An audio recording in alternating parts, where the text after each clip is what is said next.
Tonight on Animal House, the SPCA discovers shocking scenes on a farm. Yeah, it's about as bad as I've seen.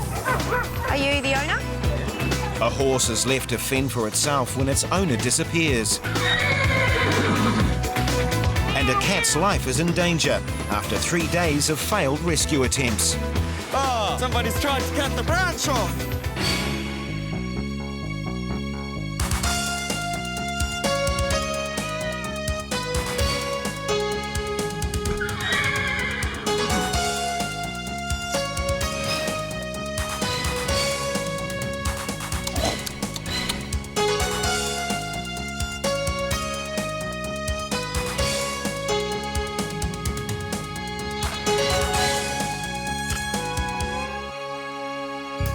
In South Auckland, the SPCA is investigating a report about farm animals being mistreated. I've received a complaint in regards to 5 or 6 dead calves on the property, and also there is a dog barking and is believed to be inside a vehicle, so we're just going to check that out.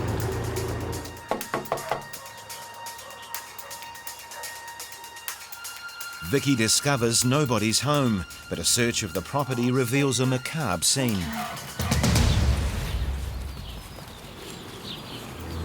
It's not overly cold. I don't think it's been dead that long. And there is worse to come. Oh, there's another one. It's gross. Hey, you. What are you doing hanging out the window? There is a huge pile of faeces. He's got a little bit of water, but it's filthy. Oh, sweet. That is gross. The sound of more barking in a nearby shed leads Vicky to a further discovery. Hey! Inside are 4 dogs surrounded by filth and several weeks' worth of faeces. I've never seen anything quite this disgusting before, and the smell has taken the lining off my throat. Usually Vicky would leave a notice for the owner, but the situation is so bad she's going to remove the dogs immediately. They've got dead calf bits in there. I'm not leaving those dogs. No way. Across town, 2 inspectors are off to see a landlady who has been left with an unwanted animal. The tenant's moved off, or literally done a runner from the property and left an old horse here. It's not in terribly good condition, so we're basically here to check out to see if it's able to be moved. The landlady, Jan Hall, has been looking after the abandoned horse since her tenant disappeared 5 weeks ago. Hey, mate. Come in. My tenant had a horse, said she had a horse, and she brought him here, and he was quite old. When she left, she stole my horse and my saddle and bridle, and she left her horse behind. So, yeah, I phoned the SPCA. Police are investigating the theft of Jan's horse, Foxy. Meanwhile, Todd needs to assess whether the abandoned horse is fit to be transported to the shelter. Come on, fella. He's just got, his teeth haven't been touched for years, Yeah. and they've just Literally got almost that hanging slope. over the front. Yeah. The front one's hanging over the bottom ones almost. I would guess probably he's in his 20s, I'd say. He's definitely light, bordering thin. Well, he's got a bit of range scars, not majorly. Basically, it's just like a bacterial infection they get in their skin from being uncovered and exposed to the weathers all the time. Jan believes this neglected fella may have been a racehorse. He looks to me like a thoroughbred. He's got a fine thoroughbred skin. There might be a brand under there somewhere, but it's a bit hard to tell at the moment. Just, you see, There's like few maybe pale a brown- M or a W or something. Doesn't deserve to be dumped in a paddock. Doesn't deserve it at all. Well, as paddocks goes, at least he was dumped in a nice paddock. Any brandings will reveal the history of this horse, but for now they are hidden under his dirty and molting winter coat. Stage 1 went without a hitch, catching him.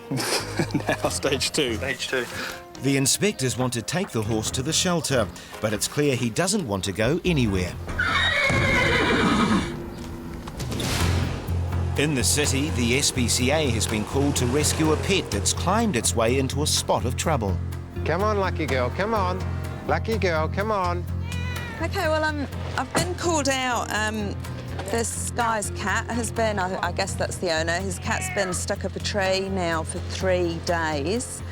Last night and the night before, we've had the most horrendous storms and rain and weather, and his poor little cat's been stuck up there, and he has done everything to try and get the cat out. The owner has been camped out under the tree trying to coax down his beloved cat. Over here. Meow. Meow. Come on. Come on. Hey, Lucky! You're not so lucky up there, are you? Hi, are you Tony? Yes. Hi, Tony, I'm Sue. Hey, Sue, how are you? Good, how are you? Good. How old's Lucky? She's about 10 months. Oh, have you had her from a kitten? Well, I found her when she was about 3 weeks old.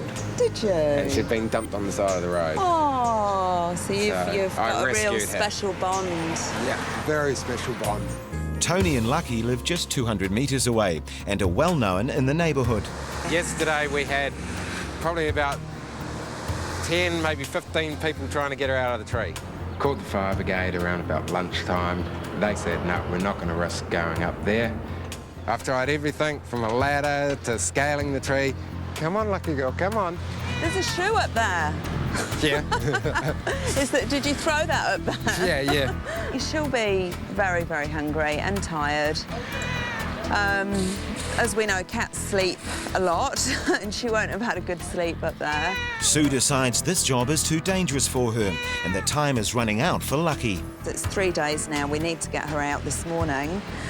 So I'm going to make a few calls and try and get maybe Treescape to come out. They're usually really good. Hello, Dean. Hi, it's Sue Bourdet here from Auckland SPCA. Just for a change, we have a cat stuck up a tree. She is very, very dear to me. I mean, she follows me around like a little puppy dog, so... And everyone around here knows who she is. Good news, I've just spoken to Treescape and they are going to send a crew out. Cool. So, Lucky, it's your lucky day. While they wait for the tree surgeons to arrive, Tony decides to give it one last shot. Hello. Come on. Oh, no. At the farm, Vicky is collecting evidence of what appears to be severe animal neglect. I'm going to take some photos of their living condition and then I'm going to remove them all. Hey, Vicky. She has called on vet Brendan Hickman to help assess the state of the dogs on the property. Oh, yeah, another one. By the looks of these calves, these are ones that have died. Whether or not they were going to feed it to the dogs sort of looks that way because there's leftovers in all the kennels, which you wouldn't recommend anyway after something's just died. And as far as hygiene goes, this is about as bad as it gets. Vicky will take 5 blue heelers and a puppy back to the shelter. He's quite skinny, underweight, extremely hungry and thirsty. That is just foul. That's just revolting. Yeah, it's about as bad as I've seen. I was having a good look at that car and just on a rough estimate, like at least, 2 weeks' worth of faeces. But there is more to come. At the South Auckland farm, there is one last surprise for Vicky. Oh, sweet boy. Hey. Oh, sweetie, you're a bit skinny, aren't you? Oh, no. This old German Shepherd cross won't stop crying. I just can't get over it. So this is the first time I've been out of these kennels in a while. As Vicky is about to leave, someone arrives. The SPCA wants an explanation. Are you the owner? Yeah. Basically, I got a call to come down here because the calf's dying. One, yes. Okay, well, there's some others that are a little sickly. Yeah. And I found your dogs in the shed, Yes. which I've removed. All of them. Yes. Why? It's disgusting. No ventilation, faeces everywhere, maggots in their cages. I'm horrified at what those poor dogs were living in. These conditions are by far and away not acceptable. How come these calves have ended up just in here? I wouldn't suggest ever feeding something that's died to the dogs, just as a matter of course and hygiene. As far as the dogs go, they've had dead calves right outside where their living quarters are, sitting there for days on end. They've got leftover maggoty remains inside their kennels. As far as hygiene goes on that farm, he doesn't have a good idea of it. For leaving his animals like this, the owner could face prosecution. I saw today probably the worst conditions I've seen dogs being housed in. I've uplifted the dogs. I've arranged to go back to the property. He claims that he's going to clean up the dog areas. Oh, good stuff. The SPCA has been struggling for an hour to get the abandoned horse on a float. The problem we're having with this guy is that he's just a little bit scared. So we've just got to persevere and you know, use what's around us, perhaps use the yards and see if we can get him up that way. Good boy, walk on. With the horses that we generally pick up, we've got no idea about their history, whether they've been hurt being on the float, whether they've been forced to go on a float. If you can lead him into this area here, and then we'll shut this gate behind him, and then there is only one way to go. Loading the old horse has come down to a battle of strength and wills. Come on. Good boy, walk on. Good boy. Come on. Come on. 1, 2, 3. Come on. Who needs the gym, eh? Finally, after 90 minutes, the inspectors are winning. Okay. Couple more steps, Todd. Look at you!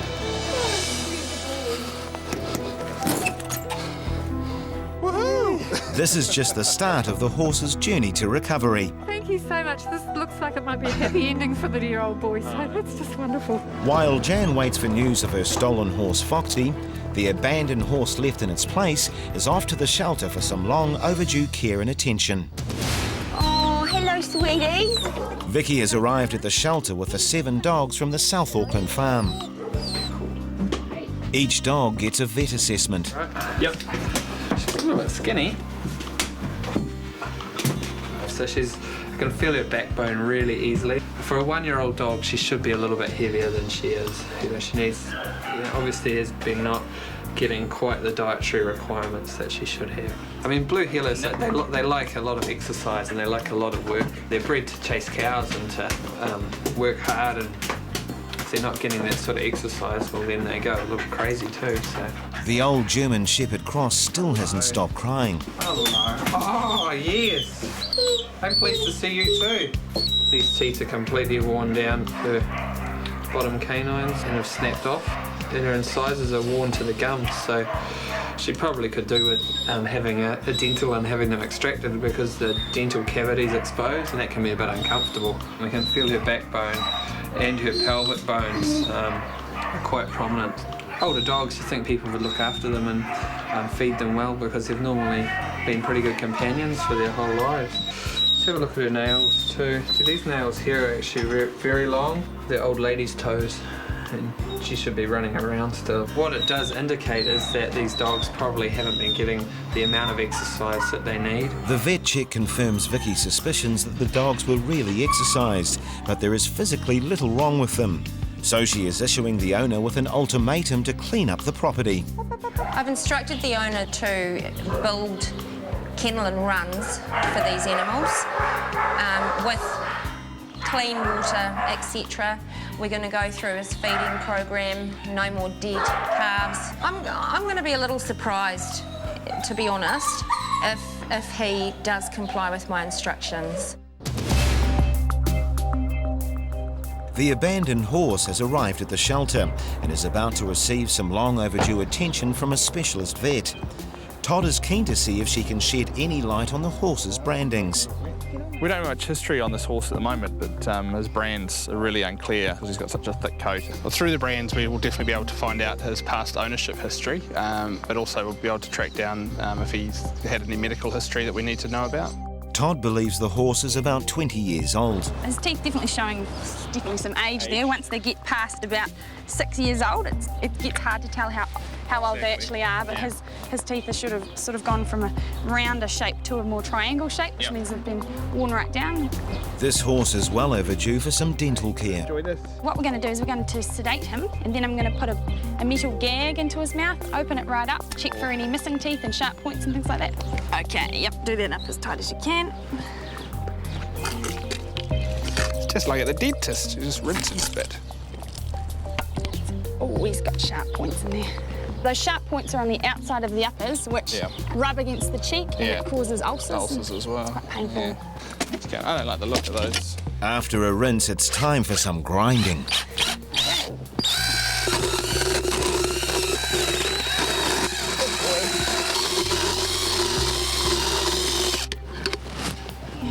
I'm at the dentist with a drill. There you go, dude. Sweet. He'll be pretty awake within 20 minutes or so. Yep. Once the anaesthetic wears off, the old horse will be able to chew better, which should improve his health. Lucky! In central Auckland, Sue is becoming increasingly concerned about Lucky's welfare, so she has called for help. Hi, I'm Sue. Thank you so much for coming out. No worries. The cat's up here? Yes. What do you reckon? No, it should be all right. I just have to find a safe wrapping point. And what is the cat's name? Lucky. The thing about cats is they normally, they'll fight or flight instincts come in. So hopefully she doesn't run too far. Yeah. And hopefully she doesn't fight me. Lucky girl, come on. Look, all these people are here because of you. There's always opportunity for danger in tree work. It's risk management is probably the largest part of our job, is kind of assessing hazards. Each tree has its own potential hazards and every tree's different. So you're okay with your cat handling skills? Absolutely, yeah. I've got a couple of kittens myself. Yeah. Many people have tried to get Lucky down already, and the fire service decided the job was too dangerous. Can Ross succeed where they have failed? Just watch out for any falling deadwood there.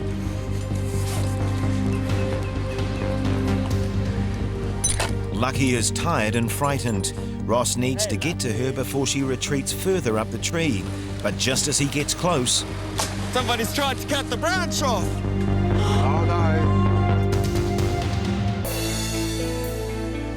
Vicky has reluctantly had to return the dogs to the South Auckland farm. I'm not overly happy that I had to give the dogs back to the owner, but he did comply with my instructions. So, you know, I really had no choice. So today I just want to pop back, just make sure everything's okay with the kennels. The owner has kept his word. The dogs are in good condition and appear much happier. He's built an outside area for the dogs. They have fresh water, their areas are clean, which is fantastic. It's a huge, huge improvement to what it was. But I still will be pushing to present this case to the courts. After a week at the shelter, the abandoned horse is putting on weight. He's got a new name, Charlie Brown, and today he's off to a new home. He's now going out to foster. We've had a lot of horses here at the SPCA in the last couple of weeks, so it's time to get them off to some fresh grass. So yeah, we're getting him onto a float now. It's proving to be a little bit arduous, but he's just a little bit scared. SPCA receptionist Tracy Gamble is going to be caring for Charlie Brown and another rescue horse, Red. I'm adopting Red from the SPCA, and Mr. Brown just turned up and we brought out a double float, and we thought with his condition being so skinny and everything, and because we've got the lush grass, that we may as well take Mr. Brown as well. We really are starting to get quite attached to him because of his nature, and we're starting to fall in love with him. We'll probably end up keeping him ourselves. He's a lovely, big, gentle man, and yeah, he knows he deserves a really nice life from now on. Vicky's hard work has paid off, and today the owner of the 7 dogs from the South Auckland farm is in court. I have inspected the property and it's great. He's done a great improvement, but we are still prosecuting due to the fact that an offence has been committed. We need to send a message that these type of conditions will not be tolerated. So, you know, if he can clean up once we've been there, he should have kept it clean before we were there. The attempt to rescue Lucky the cat is proving difficult. Ross has discovered a main branch has been partially sawn through. It would be surprisingly strong. Most people would think that it wouldn't hold the weight of a person, but probably would. Plus also, at least half of my weight's going to go into this branch here, so I'm spreading the load over 2 parts of the tree. While he presses on, frightened Lucky has moved further up the tree. Just going to make my way over towards Lucky. Hopefully she doesn't go too much further. The higher Lucky goes, the thinner the branches. So Ross just has this one attempt to get her before she is out of reach. Come on, Lucky girl, come on. Come on to rescue you. Oh no. Oh, you're holding on, aren't you? We're just going to pop you in here. You pop in there. Yes. After 3 anxious days and nights, Lucky and Tony are finally about to be reunited. Come to Daddy, come on. Oh, good girl. Come here. Oh, she's beautiful. Hey. Thank you. No worries. It's all good. Much appreciated. She's such a pretty little thing. She came along pretty quietly. One little scratch. Not too much to worry about. It's all in a day's work. Thank you. No problem. Much appreciated. No, that's what we're here for. It's all good. We like happy stories. We like happy endings. Exactly. It doesn't always happen, so it's good for us when we get them.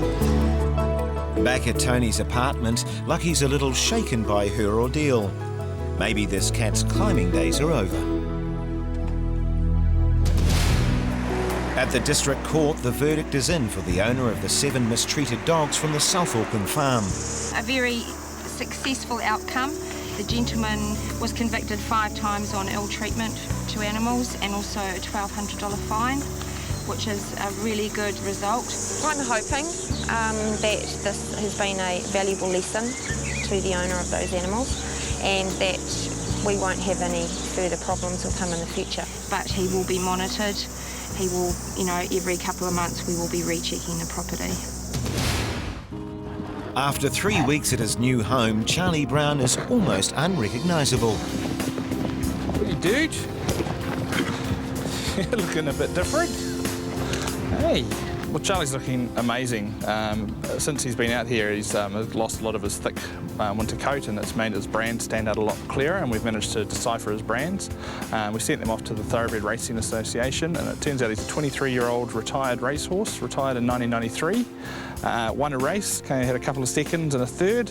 Turns out that his original racing name was Led a Hard Life, which is a bit ironic considering how we found him. Hopefully it's going to be full circle and it's going to be Led a Great Life from now on.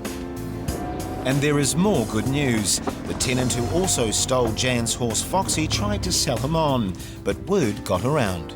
So the good news is we've got Foxy back. We rang round a whole lot of local riding places.